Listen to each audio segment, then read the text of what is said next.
មានរយៈពេល5នាទីសម្រាប់ធ្វើការបတ်បង្ហាញសូមចាប់ផ្ដើមជាកិច្ចចាប់ផ្ដើមនាងខ្ញុំព្រះករុណាសូមក្រាបថ្វាយបង្គំព្រះតេជគុណជាទីសក្ការៈ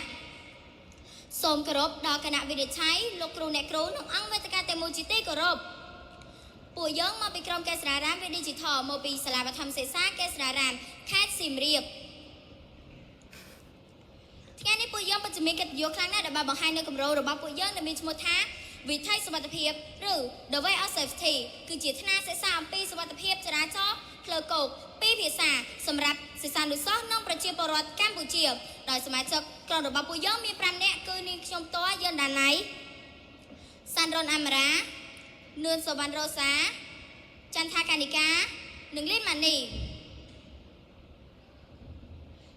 បញ្ហាគ្រោះថ្នាក់ចរាចរណ៍នៅកម្ពុជា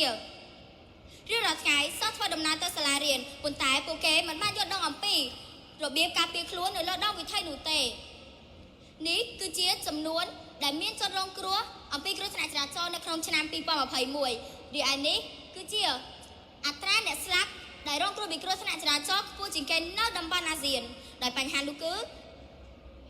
ររៀនសូត្រមិនទាន់ទំនើបគ្មានការអនុវត្តជាក់ស្ដែងនិងគ្មានមតិកែលម្អភ្លាមផ្លូវមានសុវត្ថិភាពគឺចាប់ផ្ដើមពីការរៀនសិស្សកាត់ពីតំបន់ស្នូលឫស្សីរបស់កម្ពុជាគ្រួសារកាត់ពីលំនៅសេដ្ឋកិច្ចរបស់គ្រួសាររីឯសហគមន៍កសាងសង្គមប្រកបដោយចីរភាពគម្រោងរបស់ពួកយើងចូលរួមគ្រប់គ្រងអភិវឌ្ឍគោលដៅដោយអង្គការសហប្រជាជាតិទី4ការអប់រំប្រកបដោយគុណភាពនិងទី11ទីក្រុងនិងសហគមន៍ប្រកបដោយចីរភាពសូមទេតកានិកាជាបន្តអរគុណណណៃអ្នកប្រើប្រាស់គោលដៅ4ក្រុមដែលមានដូចជាសិស្សគ្រូគ្រួសារនិងប្រជាពលរដ្ឋការស្រាវជ្រាវអំផតាំងយើងស្រាវជ្រាវមុនពេលបង្កើតជជែកជាមួយសិស្សសម្ភារគ្រូអាណាព្យាបាលសាកល្បងជាមួយអ្នកប្រើប្រាស់និងទទួលការណែនាំផ្ទាល់អំពីប៉ូលីសចរាចរណ៍ដោយផ្ទាល់តែនេះគឺជាទិន្នន័យដែលមានអ្នកចូលរួមស្ទង់មតិចំនួន221នាក់អ្វីដែលយើងរកឃើញសមមិនត្រឹមតែត្រូវការព័ត៌មានតែប៉ុណ្ណោះទេពួកគាត់ត្រូវការការអនុវត្តផ្ទាល់ផងដែរ1ចង់អនុវត្ត2ចង់ដល់លទ្ធផល3ចង់ប្រកួតទាំងនេះគឺជាទិន្នន័យដែលពួកយើងទទួលបានសូមទេទៅកាន់អមរាជាបន្តសូមអរគុណកណិកាដែលបានបកស្រាយនៅគម្រោងខាងលើសម្រាប់ដំណោះស្រាយវិញក្រុមរបស់ពួកយើងបានបង្កើតថ្នាក់រៀនសុវត្ថិភាពចរាចរណ៍ Digital ដែលមានពីរភាសាគឺភាសាខ្មែរនិងភាសាអង់គ្លេសដែលមានឈ្មោះថា The Way of Safety ក្រុមរបស់ពួកយើងបានផ្ដោតទៅលើទី1រៀនទី2អនុវត្តទី3ប្រកួតរីឯទី4វិញកែលម្អរីឯរបៀបដំណើរការគម្រោងរបស់ពួកយើងវិញមានដូចជាទី1ចូលប្រើទី2ជ្រើសរើសមេរៀនទី3រៀនស្រាក់និងច្បាប់ទី4ធ្វើតេស្តរីឯទី5បន្ទុកនិងមតិកែលម្អរីឯ6វិញចូលរួម live quiz សូមទេវេទិកាទៅម៉ានីជាអ្នកបកស្រាយបន្តអរគុណអាមរ៉ានេះគឺជាចំណុច MVP នៃ project របស់ពួកយើងដែលមាន8មុខវិជ្ជា5923សំណួរគម្រោងសំណួរហើយសិស្សគ្រប់គ្នាអាចប្រើប្រាស់ដែលគិតថ្លៃមតិកែលម្អ1គ្រូចាំមើលលទ្ធផលក្នុងថ្នាក់ពួកយើងមកកែលម្អដូចជាដាក់ live quiz សម្រាប់គ្រូ2ភាសាខ្លឹមសារជាភាសាអង់គ្លេសពិបាកយល់ពួកយើងបានបន្ថែមដូចជាបន្ថែមមេរៀនដែលមានពីរភាសា3សាកល្បងជាមួយមន្ត្រីនគរបាលពួកយើងបានបន្ថែមដូចជាបណ្ដឹងសំណួរគុណភាពនិងចម្លើយភ្លាមសូមទេវេទិកានេះទៅរសាជាបន្តអរគុណលីនម៉ានីអ្វីដែលពួកយើងបានអនុវត្តដំណើរការនៃការអភិវឌ្ឍ1ស្រាវជ្រាវ2រចនាគំរូដំបូង3សរសេរកូដ4ដាក់ដំណើរការ5សាកល្បងនិង6បន្តកែលម្អដំណើរការបញ្ញាសិប្បនិម្មិត1បញ្ចូលពាក្យបញ្ជា2ចម្លើយពី AI 3ក្រុមពិនិត្យ4ការព្រៀងផ្លូវការ5ការធ្វើតេស្តនិង6បន្តកែលម្អបញ្ញាសិប្បនិម្មិតអាចធ្វើឲ្យការងារលឿនជាងមុនប៉ុន្តែត្រូវបានពិនិត្យដោយមនុស្សទិន្នន័យ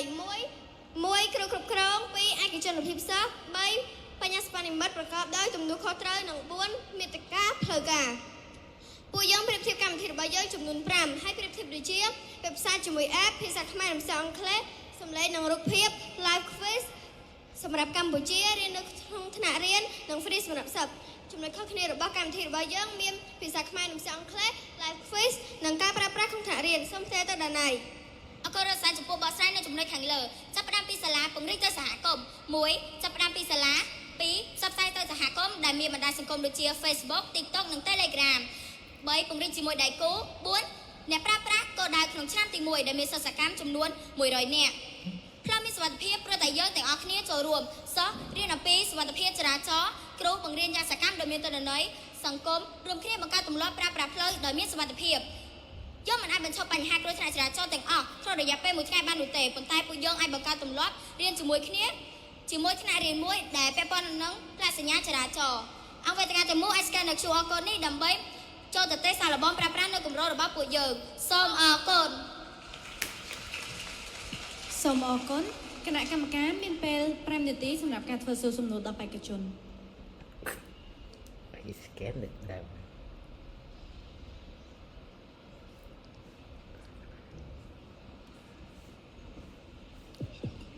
សួស្តីអូនធ្វើបានច្រើនណាស់នេះអែមរយៈពេលមិនខែដែរធ្វើអែមហ្នឹង ចាអរគុណសម្រាប់សំណួរចំពោះគម្រោងមួយនេះគឺពួកយើងបានចាប់ផ្ដើមបង្កើតតាំងពីខែមីនារហូតដល់ខែ4ចិត្តចូលខែ5នេះគឺជារយៈពេលនៃការបង្កើតគម្រោងរបស់ពួកយើង រយៈពេល2ខែ ចា ហើយធ្វើទាំងអស់គ្នា ចា អូខេជួយបញ្យល់បងម្ដងទៀតថាប្រើ technology ណាខ្លះនៅក្នុងការបង្កើត app ហ្នឹង Yeah, me too. Không có technology. Ơi, cái gì ơi. សូមសំណួរម្ដងទៀត តើបានប្រើ technology ណាខ្លះដែលជា AI tool ដើម្បីផលិតបង្កើតកម្មវិធីទូរស័ព្ទហ្នឹងណា ចាអរគុណសម្រាប់សំណួរចំពោះបញ្ញាសិប្បនិម្មិតដែលពួកយើងបានប្រើប្រាស់ដើម្បីយកមកបង្កើតនៅគម្រោងរបស់ពួកយើងដែលច្រើនជាងគេមានដូចជា AI Cloud Google Gemini ChatGPT ជាដើម ជួយបញ្យល់ប្រាប់បងថាសិប្បនិម្មិតកម្មវិធីសិប្បនិម្មិតមួយណាប្រើសម្រាប់គោលបំណងអីគេ ចាអរគុណសម្រាប់សំណួរចំពោះ AI Cloud គឺពួកយើងបានប្រើប្រាស់ដើម្បី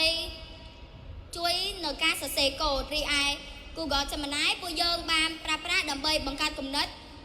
ឬក៏ជួយដោះស្រាយបញ្ហាផ្សេងៗរីឯ ChatGPT វិញពួកយើងបានឲ្យវាស្រាវជ្រាវនៅអ្វីដែលពួកយើងចង់ដឹងដែលពាក់ព័ន្ធទៅនឹងផ្លាកសញ្ញាចរាចរណ៍ អូខេអរគុណច្រើន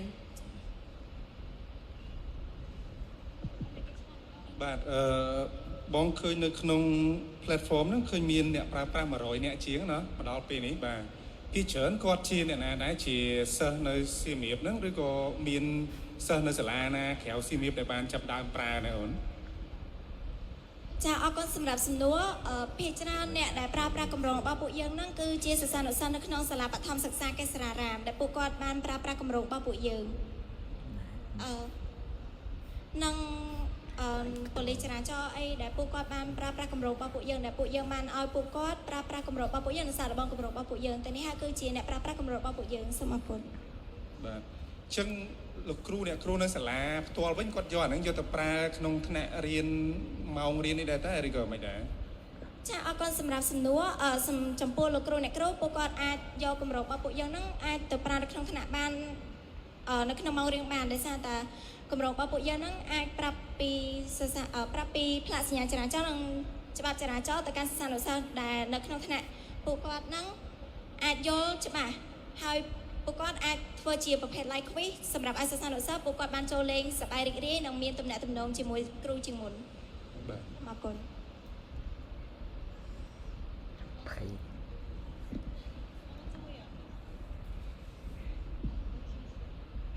ហ្នឹងហើយអេបអូនល្អដែលប្រើបានគ្រប់គ្នាតែបងចង់សួរបន្តិចដោយសារតែអានឹងវាទូទៅទាំងអស់គ្នាដែលត្រូវការរៀនត្រូវការដឹងពាក់ព័ន្ធជាមួយចរាចរណ៍បងចង់សួរថាអេបបងអូននឹងអាចទទួលចំណូលបានដែរអត់ហើយទៅមុខទៀតនឹងចង់ព្រីទៅបែបណាអញ្ចឹងណា អរគុណសម្រាប់សំណួរចំពោះគម្រោងរបស់ពួកយើងអាចរកចំណូលបានដោយតាមរយៈការជាវនិងការទូទាត់ដោយសម្រាប់សិស្សប្រើដោយឥតគិតថ្លៃឬឯគ្រួសារដើម្បីបានជាគំរូល្អដើម្បីពិនិត្យមើលកូនរបស់ពួកគេពួកគាត់ត្រូវការជាវនៅគម្រោងផែនការគ្រួសារឬឯគ្រូត្រូវជាវនៅផែនការគ្រូឬឯចំពោះសាលានិងវិទ្យាស្ថានក៏អាច ជាវនៅកម្រិតរបស់ពួកយើងបានផងដែរហើយនៅថ្ងៃអនាគតពួកយើងនឹងមានការអភិវឌ្ឍបន្ថែមទៅលើផ្នែកលំហាត់គំរូជាច្រើនដើម្បីឲ្យពួកគាត់មានភាពសប្បាយនៅក្នុងការប្រើប្រាស់នៅគម្រោងពួកយើងនេះគឺជាតម្លៃសេវានិងគំរូអាជីវកម្មរបស់គម្រោងពួកយើង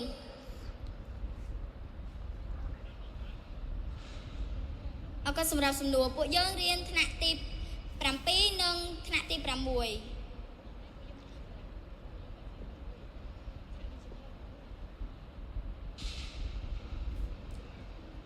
អរគុណបងប្អូនអាចសម្រាប់បានគណៈកម្មការមានរយៈពេល2នាទីដើម្បីដាក់បន្ទុក